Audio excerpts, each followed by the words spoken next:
নমস্কার বন্ধুরা, এটা রেনেনথা অর্কিড আমার এখন ফুটে রয়েছে।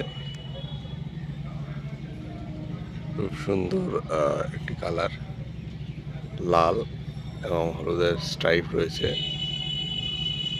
গাছটায়। দেখুন,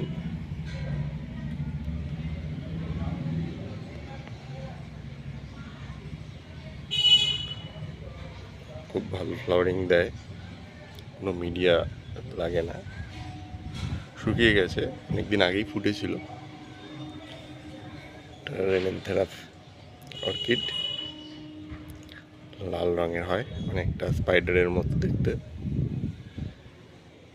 দেখুন।